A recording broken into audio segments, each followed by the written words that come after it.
अध्यात्म विश्व विज्ञान यूट्यूब चैनल पर उपस्थित सभी प्रेमी मित्रों का हार्दिक स्वागत समादर करते हैं। मित्रों, हमारा हर काम यूज एंड थ्रो इस प्रकार का चलता रहता है। जैसे हमें जब आध्यात्मिक होने की इच्छा होती है तो हम प्रवचन सुनने जाते हैं, 2-3 घंटे उसमें टाइम पास करते हैं, फिर घर आ जाते हैं और फिर अपने नित्य क्रम में लग जाते हैं। जो महाराज वहाँ विचार व्यक्त कर रहे थे वो आपको मनन चिंतन करने के लिए प्रेरित करना था, इसलिए कह रहे थे और इस बात को हम भूल जाते हैं। और सबसे बड़ा धार्मिक वो जिसने मंदिर बनवाया। जो मंदिर बनाता है वो बहुत बड़ा धार्मिक होता है, लेकिन जो सच्चाई पर चलकर ईमानदारी से अपना जीवन यापन करता है उसको लोग कहते हैं कि ये तो निर्धन है, ये ज़माने का दस्तूर ही है, इसमें कोई नयापन नहीं है। जो ऐश्वर्यशाली होगा लोग उसे सम्मान देंगे, जो चरित्रवान होगा वो सबसे पीछे खड़े रहेगा। जब किसी सत्ता को स्थापित होने का समय आएगा तो उसका मत नहीं लिया जाएगा। ये सब व्यवहार कहते हैं हम इसे, और ये सचमुच व्यवहार ही तो है। जब हमें सद्गुरु की आराधना, सेवा, भक्ति करने के लिए कहा जाता है तो हम उस सद्गुरु जिसे हम कहते थे उनकी एक फ़ोटो लगा लेते हैं, एक चित्र लगा लेते हैं और फिर उसको अगरबत्ती और आरती करना शुरू कर देते हैं और उन्होंने बताए हुए संदेशों का पठन शुरू कर देते हैं। मनन चिंतन और अवलंबन नहीं करते। जैसे कोई रोगी यदि डॉक्टर ने दी हुई दवाई को रखे रहे, सेवन न करे, तो क्या उस बीमारी से वो पार पा सकता है? हो सकता है ऐसा? ऐसा नहीं हो सकता, क्योंकि यानी नाम लेत भव सिंधु सुखाई, नाम कहत नाम रटत नहीं, नाम लेत, लेना होगा और लेने की क्रिया अत्यंत कठिन है। प्रस्तुत प्रसंग में श्रीमद् भगवद गीता के श्रीमद् भगवद गीता में आया है कि मैं कौन हूँ। श्री कृष्ण जी कह रहे हैं कि मैं कौन हूँ, मेरा परिचय क्या है। और हम उस परिचय की ओर न देखते हुए केवल श्री कृष्ण जी के मंदिर बनाते हैं, आरती गीत गाते हैं, पर्यटन बना लिया है हमने और परिवार के साथ जाते हैं। जो मन में यहाँ सोचते थे वही छल कपट बेईमानी की योजनाएं वहाँ भी बनाते रहते हैं और फिर उधर से आकर जनता को, अपने मित्र परिवार रिश्तेदारों को कहते हैं कि हम बहुत बड़े धार्मिक हैं, हम वहाँ गए थे और हमने इतना दान दिया और इतना पर्यटन करके हम लौटे हैं, हम सबसे बड़े धार्मिक हैं। लेकिन श्री कृष्ण जी अपना जो परिचय दे रहे हैं वो परिचय क्या केवल हाड़ मांस के शरीर का ही था? शरीर का ही परिचय दे रहे थे वो अपने शरीर के विषय में कुछ कहा है उन्होंने? शरीर के विषय में वो नहीं कहते, क्योंकि वो आत्मरूप हो चुके हैं। जो जहाँ तक पहुँचा है वहाँ तक पहुँचने की युक्ति, विधि वो बताते हैं। और इस प्रकार भगवान श्री कृष्ण जी अपने सच्चे स्वरूप को व्यक्त कर रहे हैं। आइए हम भी उसको ग्रहण करें, समझें। सर्वप्रथम श्रीमद् भगवद गीता का हम ध्यान करेंगे। ओम पार्थाय प्रतिबोधिता भगवता नारायणेन स्वयं व्यासेन ग्रथितां पुराण मुनिना मध्ये महाभारतम् अद्वैतामृतवर्षिणी भगवती अष्टादशाध्यायिनी अम्ब त्वामनुसन्दधामि भगवद्गीते भवद्वेषिणीम्।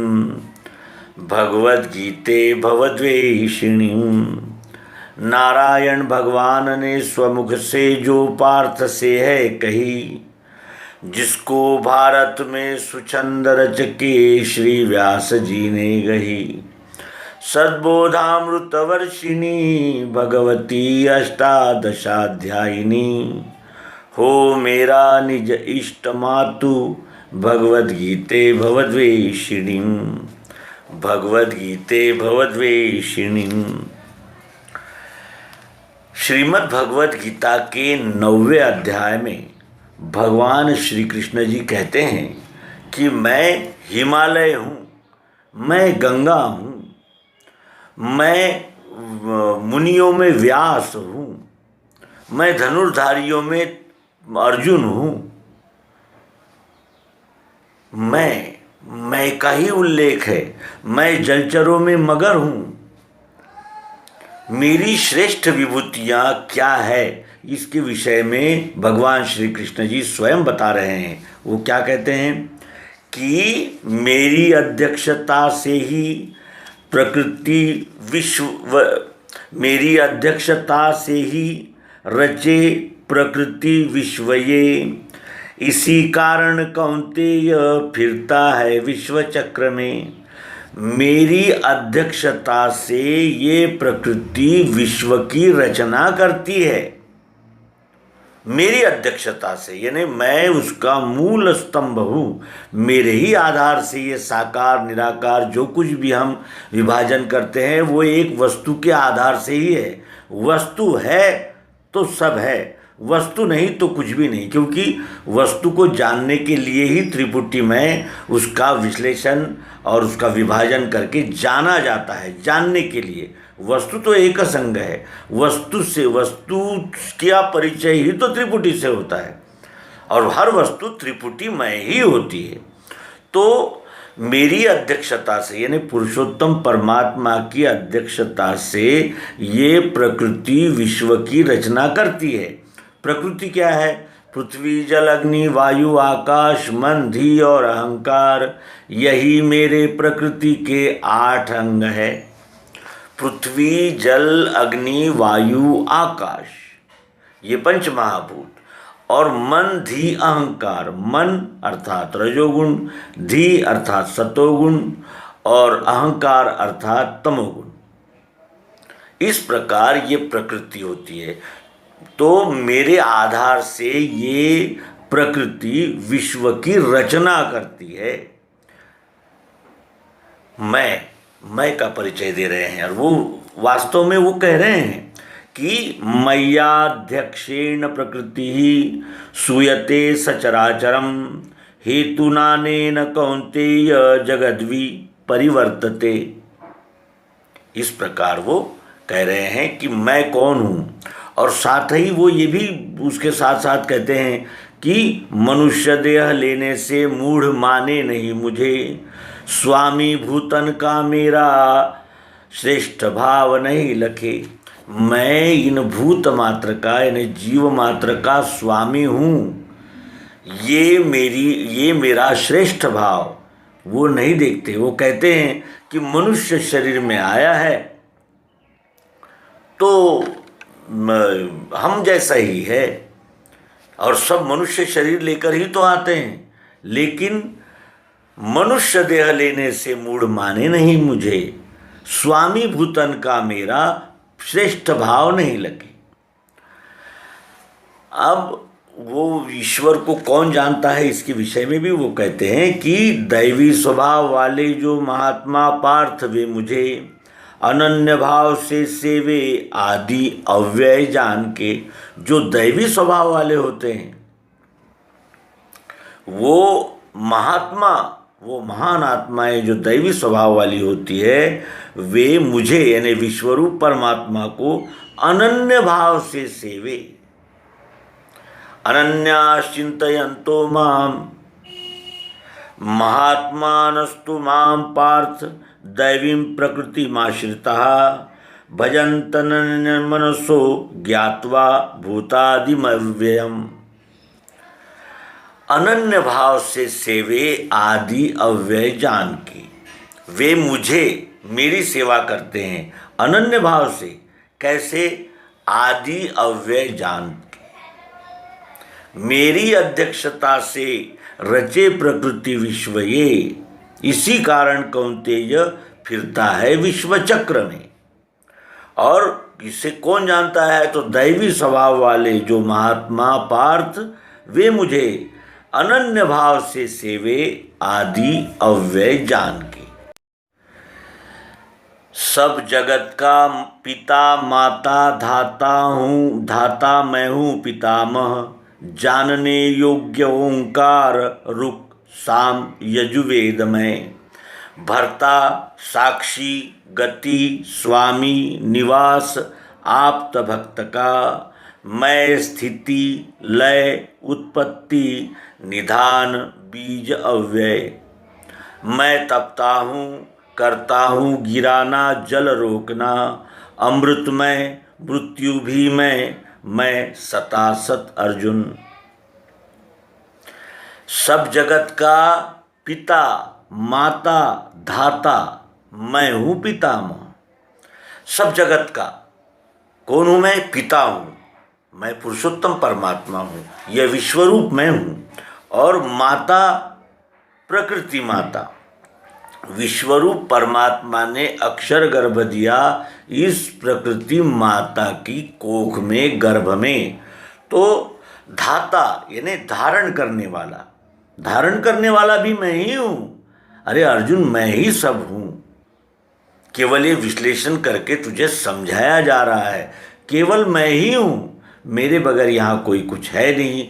लेकिन ये क्षुद्र जीव मैं कहकर यानी भ्रांति में पड़े रहते हैं और अंत समय पछताते हुए चले जाते हैं कि हमने तत्वदर्शन के द्वारा विश्वरूप को जाना ही नहीं, जन्म व्यर्थ चला गया। फिर कहते हैं कि जानने योग्य ओंकार, एक ओंकार ही ऐसा है जो जानने योग्य है, क्योंकि वो अंतिम लक्ष्य की ओर इंगित करने वाला है। वही शाश्वत सत्य है जो जानने योग्य है। हम तो जानने योग्य सब कुछ समझते हैं, दिन भर मोबाइल चलाते हैं और ये जानते वो जानते वो जानते वो जानते। और कोई अगर ये प्रश्न करे कि आप कौन हो, तो नहीं बता पाते। जो पिता ने दिया वो नाम बताते हैं।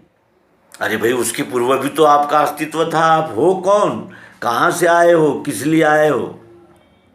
लेकिन ये जीव नहीं बता पाता। क्यों? क्योंकि इसका ये बावला हो जाता है और इन विकारों में फंसकर ये अपने आप को ही भूल जाता है।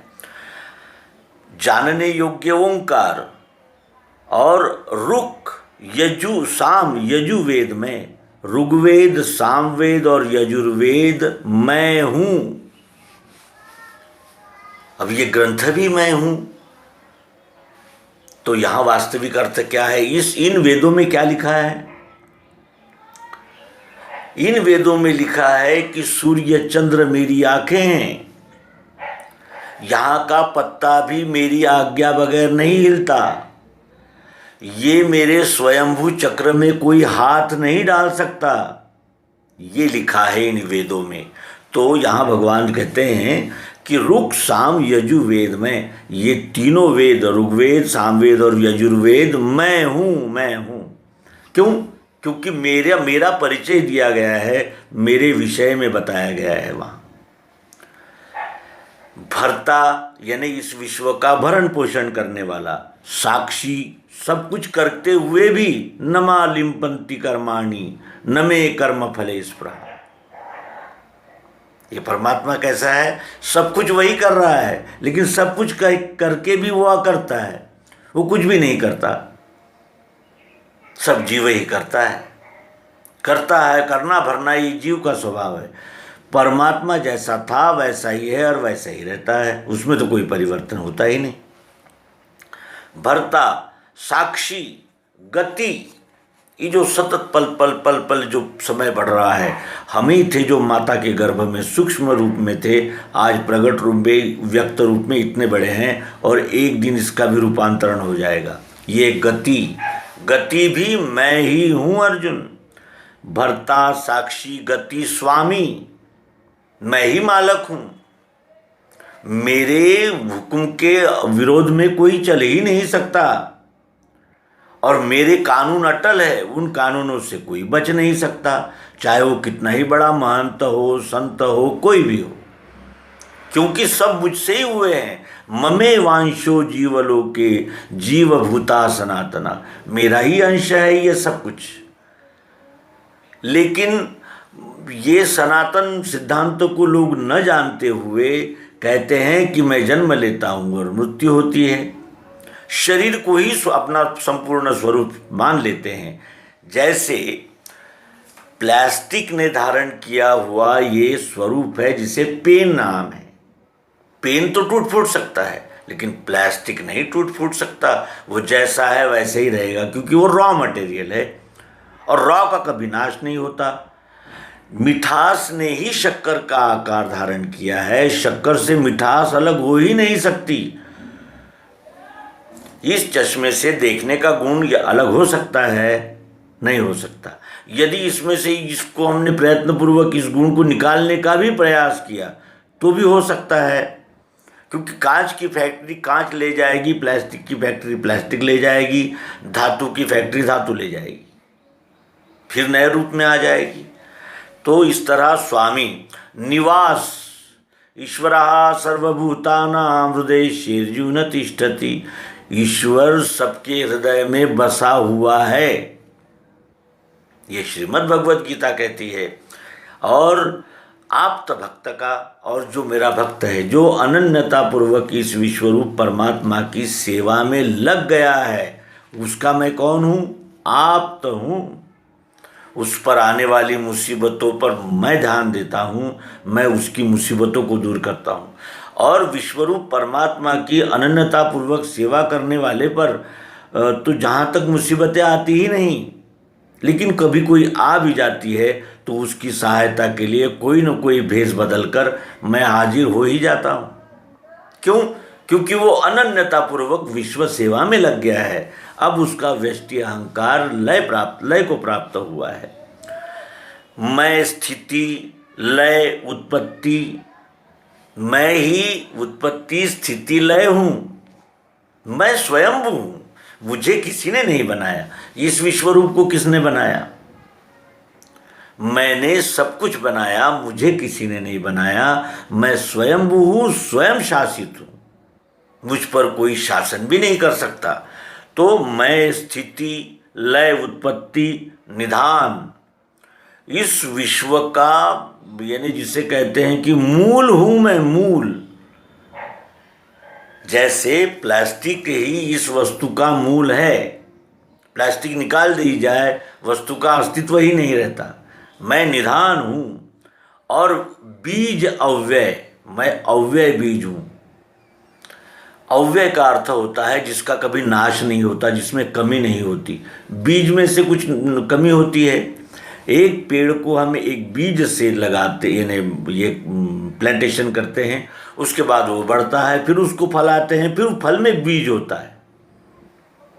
बीज हूँ, सनातन बीज हूँ, अव्यय।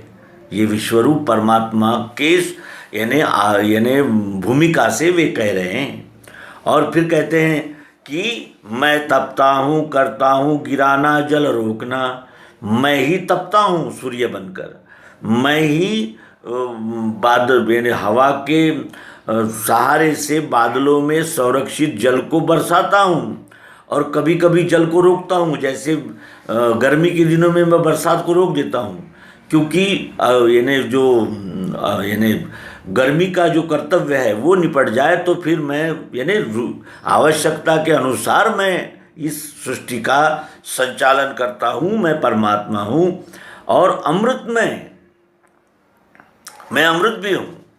अमृत का अर्थ यहाँ क्या है? तप्याहमहं वर्षम निगृहणा सृजामि च अमृतम चैव मृत्युश्च सचा सह अर्जुन। मैं मृत्यु भी हूँ और अमृत भी हूँ। क्यों ऐसा कहा है?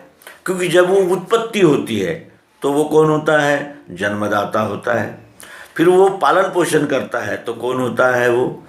वो धारण करता हो जाता है, और जब लय करता है तो वही लय करता भी हो जाता है। इसलिए यहाँ कहा है कि मैं अमृत भी हूँ और मृत्यु भी मैं हूँ, मैं सत भी हूँ और असत भी हूँ। और मैं सत हूँ अक्षर भाव से और असत हूँ क्षर भाव से, क्योंकि जो सतत रूपांतरण होता है उसको हम सत्य नहीं कहते, ब्रह्म सत्य जगन मिथ्या कहने लगते हैं। और ये सामान्य दृष्टि से तो सत्य है, लेकिन आध्यात्मिक दृष्टि से ये गलत है, क्योंकि उसी प्रियत्व रूप विश्वरूप परमात्मा ने अनेक रंगों रूपों आकारों में ही तो आकार धारण किया है। सभी आकार उसी के तो है, लेकिन गतिशील होने की वजह से वो एक जैसा नहीं रहता, वो सतत रूपांतरित होते रहता है। जैसे हम बचपन में कुछ और लगते थे, अब कुछ और लगते हैं, फिर कुछ और लगेंगे। ये किसका रूपांतरण हुआ? शरीर का हुआ। यदि हमें बचपन में जिसने देखा है वो यदि हमें अब देख लें तो नहीं पहचान पाते, उन्हें बताना पड़ता है कि हम वो है। क्यों? हम ही तो है, लेकिन अब रूपांतरण हो गया है। तो जो रूपांतरण होता है उसे असत कहा है, लेकिन वो असत क्यों कहा है? क्योंकि वो परिवर्तनशील हो रहा है, झूठ नहीं है वो। ये विश्व ही परमात्मा है, यहाँ का एक एक कण परमात्मा है, ये यहाँ भगवान श्री कृष्ण जी निवेदन कर रहे हैं। और हम उनके नाम पर विशाल मंदिर बनाते हैं, घंटी बजाते हैं और बड़े बड़े मंदिर बनाते ही चले जा रहे हैं। लेकिन श्रीमद् भगवद गीता में भगवान श्री कृष्ण जी ने जो अपना स्वरूप बताया है, हम उस स्वरूप का मनन चिंतन निधि ध्यासन नहीं करते। भगवान श्री कृष्ण जी जो इंगित कर रहे हैं उधर ध्यान न देते हुए हम सांप्रदायिकता, पंथिकता, अपने पंथ को बढ़ाने की प्रवृत्ति, अन्य पंथों की बदनामी और अपने पंथ को राजसत्ता से कैसे पोषित करें इसकी चिंता। लेकिन ये चिंता नहीं है कि ये शरीर धारण करके आया हुआ जीव क्या पता अगली बार मनुष्य का ही शरीर धारण करे या कोई और शरीर धारण करे। और मनुष्य शरीर में ही ये विशेषता है कि वो अपने स्वरूप को जान सकता है, और जानत तुम ही होई जाई। नर्मदे हर सद्गुरु।